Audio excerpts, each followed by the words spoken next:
Hello दोस्तों, क्या हालचाल है आप सभी के। बहुत बहुत गुड मॉर्निंग, नमस्कार सभी दोस्तों का। आज हमारे चैनल पे एक शख्सियत से आज मुलाकात है और वो शख्सियत ऐसा है कि जैसे ज़्यादातर कम्पिटिटिव एग्जाम में जो लोग आते हैं, जो न्यू कमर दोस्त आते हैं कि स्ट्रगल का एक दूसरा नाम बोलूँ मैं, या फिर असफलताओं का एक बेइंतहा पार करना। मतलब असफलता के बाद स्वाभाविक सी बात है यार, डिप्रेशन आती है।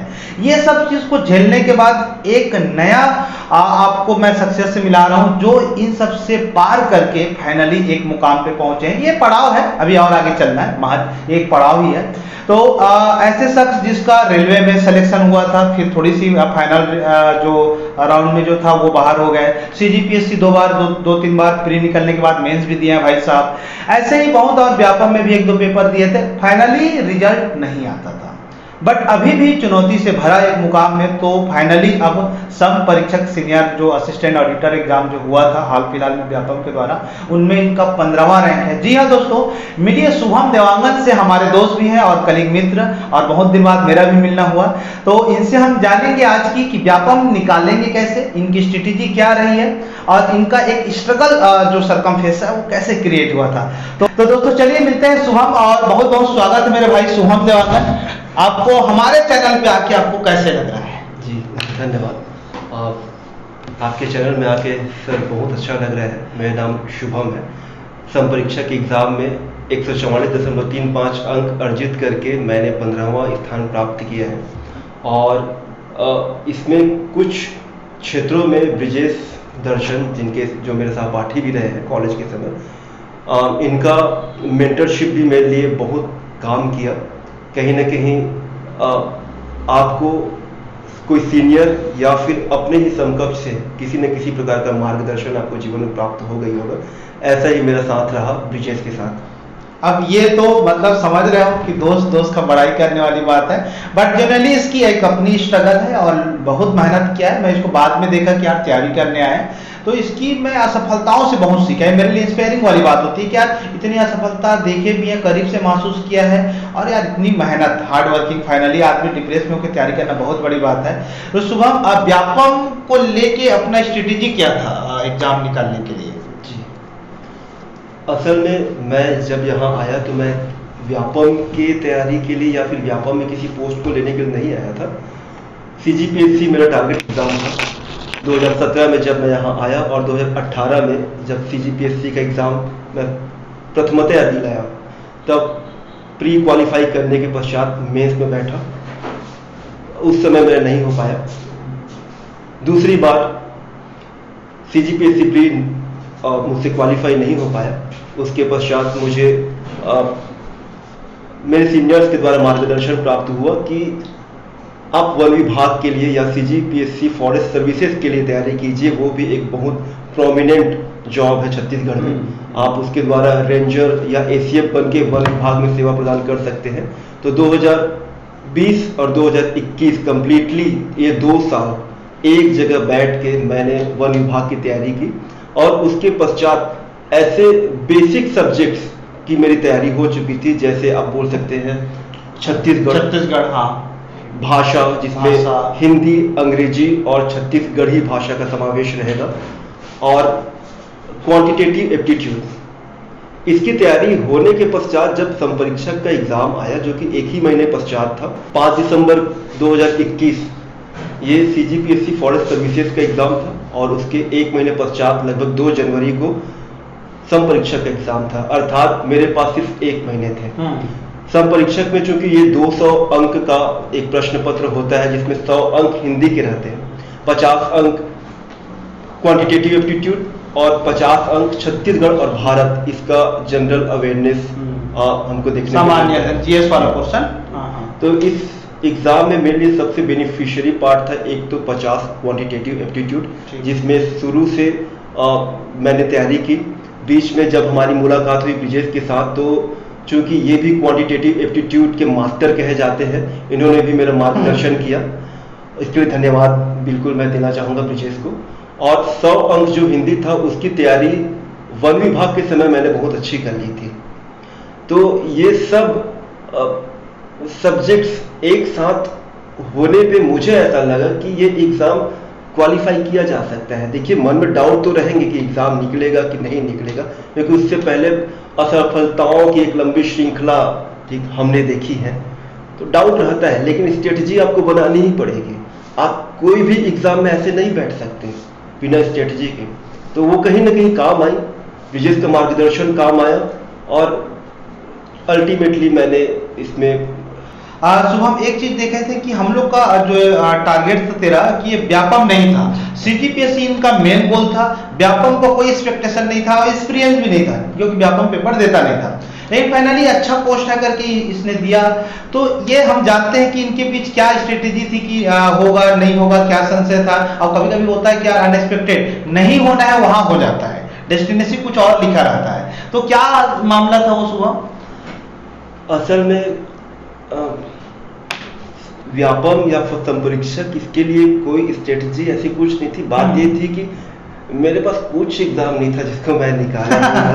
ठीक, एक नौकरी चाहिए। एक चीज ये होता है कि अल्टीमेटली एक नौकरी चाहिए। सही बात। ठीक, भले आपका गोल डिप्टी कलेक्टर, डीएसपी या एसीएफ बनना या फिर असिस्टेंट प्रोफेसर में जाना हो, लेकिन ये एक लंबा पड़ाव होता है।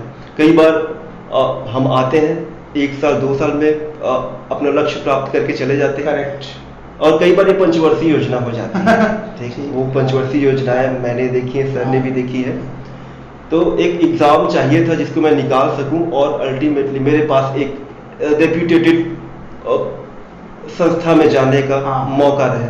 तो संपरीक्षक एक अच्छा अवसर है, और इसके द्वारा मैं अपने आगे की पढ़ाई सुचारू रूप से बढ़ाते हुए जो कि मेरा गोल है वन विभाग में जाना, उसको मैं अग्रसर कर सकता हूँ।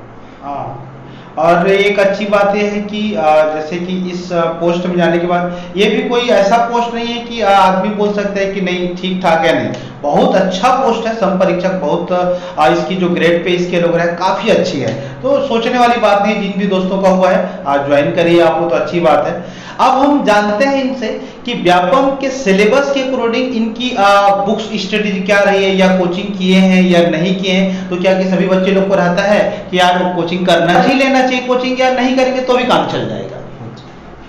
ये बहुत अच्छा सवाल सर ने पूछा।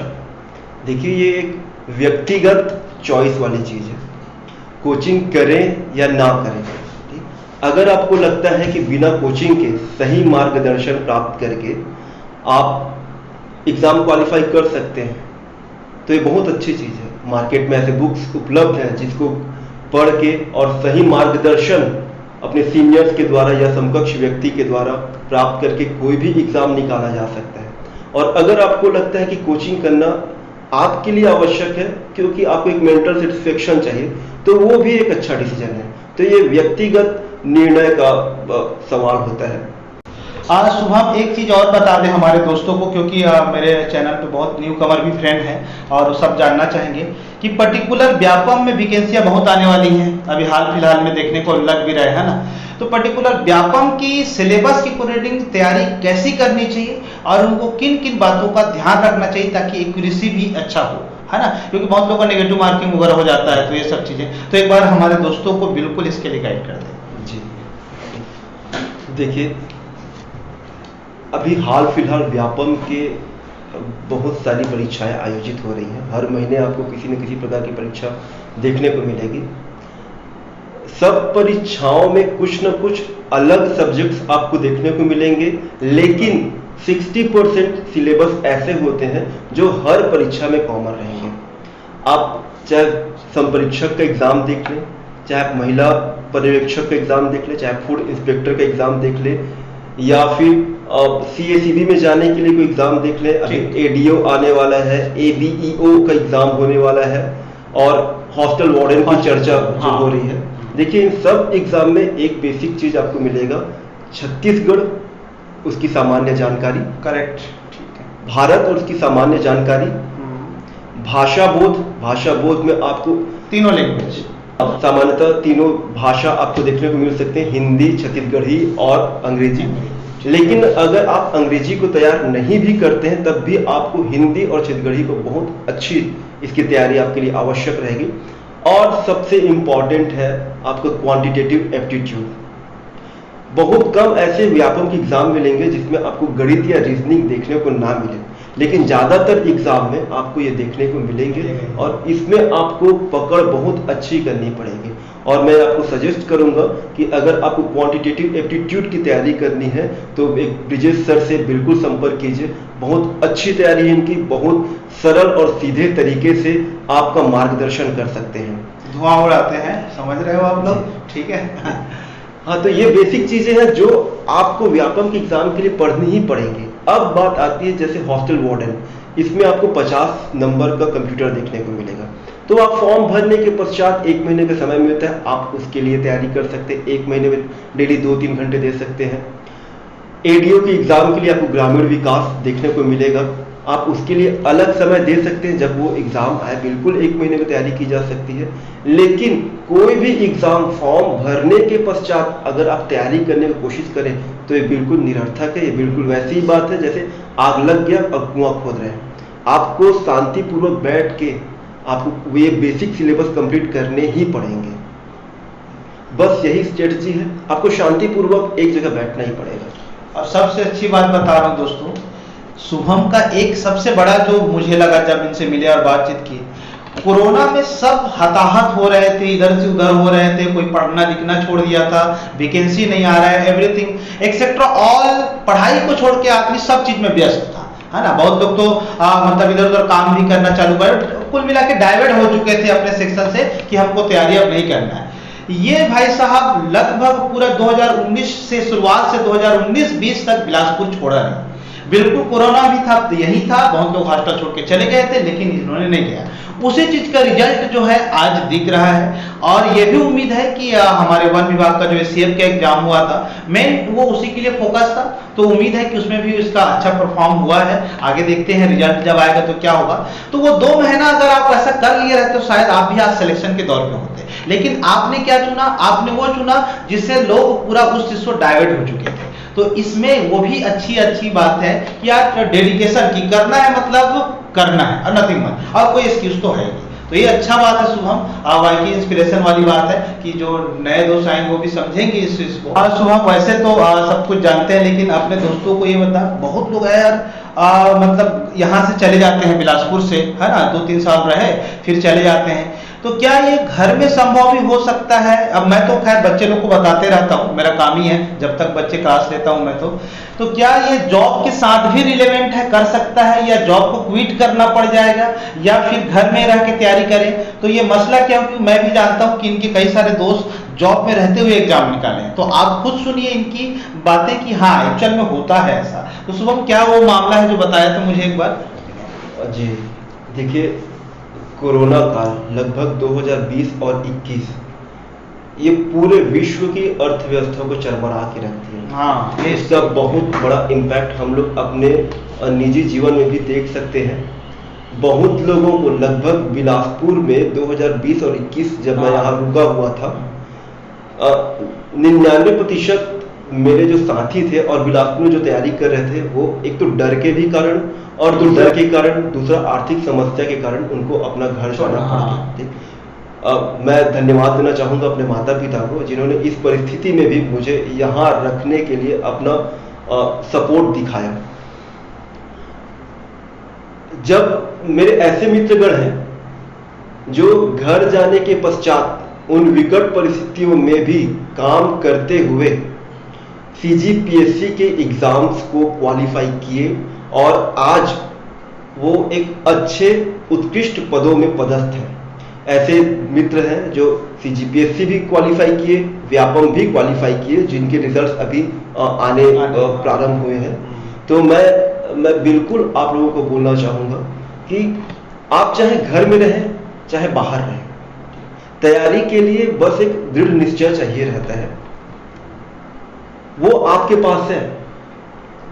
किसी भी प्रकार से अपने मन को और दिमाग को नियंत्रित कीजिए। देखिए, घर में रहेंगे तो अनेकों समस्याएं आपको घर की दिखेंगी, लेकिन इतना जानिएगा कि मन को शांत करने के लिए लिया गया निर्णय और दूसरा शांत मन से लिया गया निर्णय, इन दोनों में बहुत अंतर होता है। हम हो सकता है कि अपने एग्जाम को क्विट कर दें। देखिए, कई बार क्या होती है, आप एवरेस्ट की ऊंचाई पे जब पहुंचने ही वाले होते हैं तभी आप थक जाते हैं, और जबकि चोटी दिखते रहती है। और वो आपको पता भी रहता है।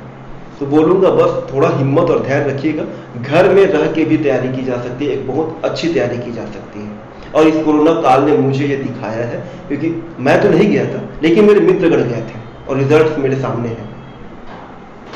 दोस्तों एक खासियत और बता रहा हूँ, इनका सम परीक्षा कैसे ही एग्जाम नहीं निकला है, इसके पीछे की कहानी आप जानेंगे तो आपको बहुत बड़ा रोचक रहेगा।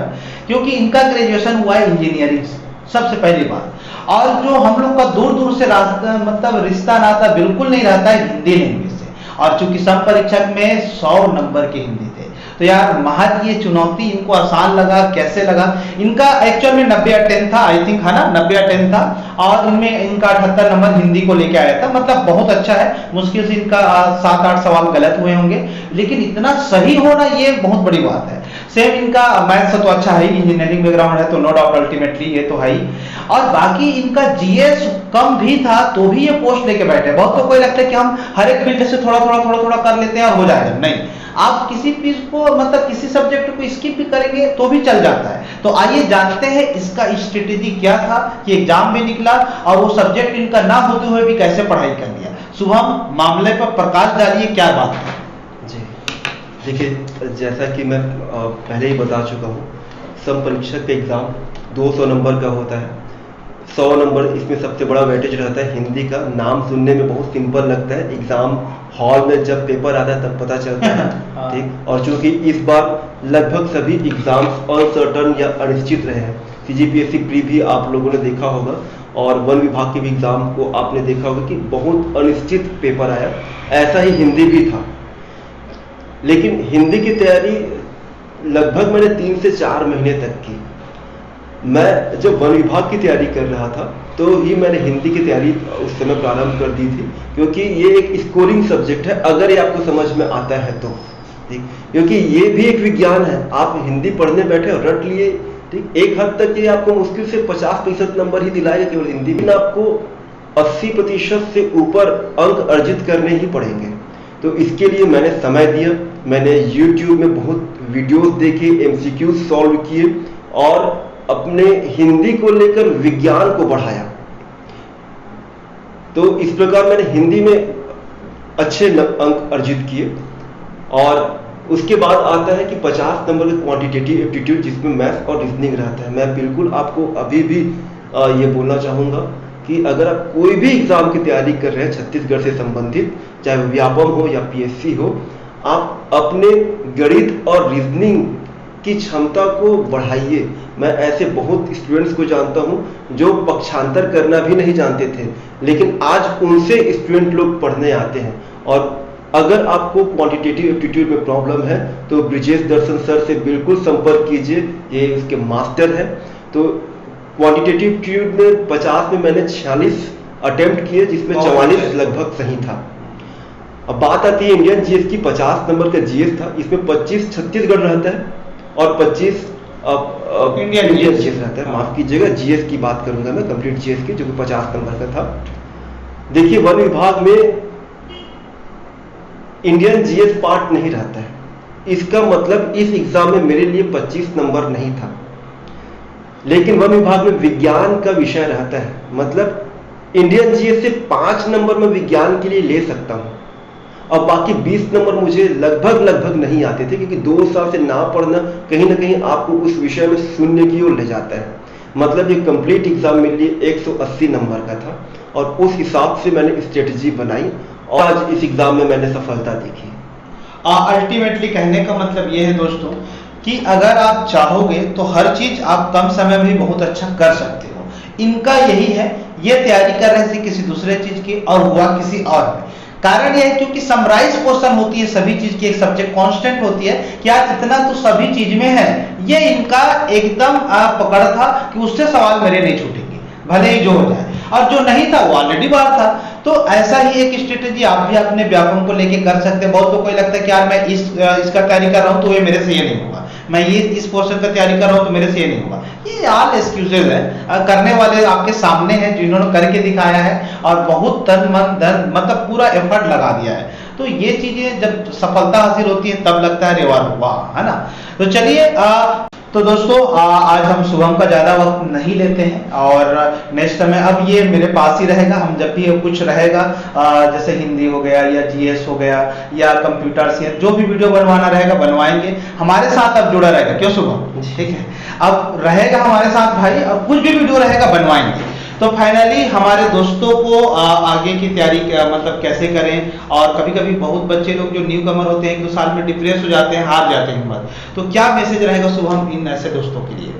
जी देखिए, अगर आप प्रशासनिक क्षेत्र में कदम रखना चाहते हैं या उसकी तैयारी करना चाहते हैं तो पहला चीज आप जान जाइए, ये गर्म खून वालों का एग्जाम नहीं है, ये कोल्ड ब्लडेड मतलब शांत खून सोच समझ के काम करने वालों का एग्जाम। अल्टीमेटली गुड, ठीक ठीक। समय आपको लगना ही लगना है, क्योंकि आप एक बहुत बड़ी चीज के लिए तैयारी कर रहे हैं। दूसरों का सपना है जिसको आपको पूरा करना है। डिप्रेशन तो आएगा ही आएगा, डिप्रेशन मतलब हताशा आएगी ही आएगी। आप एक झटके में आप सफलता अर्जित नहीं कर सकते। अगर आप बॉडी बिल्डिंग कर रहे हैं तो उस एक दिन जब आपको बॉडी बिल्डिंग शो में अपना शरीर प्रदर्शन करना हो, उस एक दिन को करने के लिए आपको उससे पहले 364 दिन का मेहनत करना है, तब उस एक दिन को आप देख सकते हैं और दिखा सकते हैं।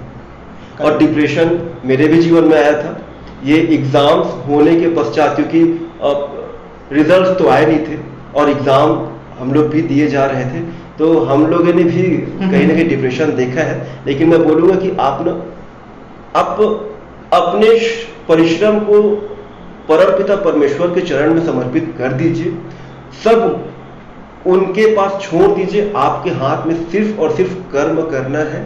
ठीक, सफलता, देखिए एक बहुत बड़ा कोट है कि नॉलेज कब काम आए और लक या भाग्य कब चमके आप नहीं बता सकते। ठीक, आप बस चलते चलिए, दौड़ने की आवश्यकता नहीं है, आप बस चलते चलिए, आपको अल्टीमेटली सफलता देखने को मिलेगी। बस विश्वास रखिए। और अब तो सर और मैं हम लोग संपर्क में ही रहते हैं। आपकी किसी भी प्रकार की समस्याओं के लिए हम यहाँ बैठे हैं। सर के आप संपर्क में बिल्कुल रहिए, सर के क्लासेस अटेंड कीजिए। अगर मौका मिलता है तो मैं भी सर के साथ आपकी कुछ क्लासेस, कुछ मेंटरशिप, या फिर कुछ सब्जेक्ट्स में अगर कोई डाउट हो तो मैं भी बिल्कुल उसके लिए तैयार हूं।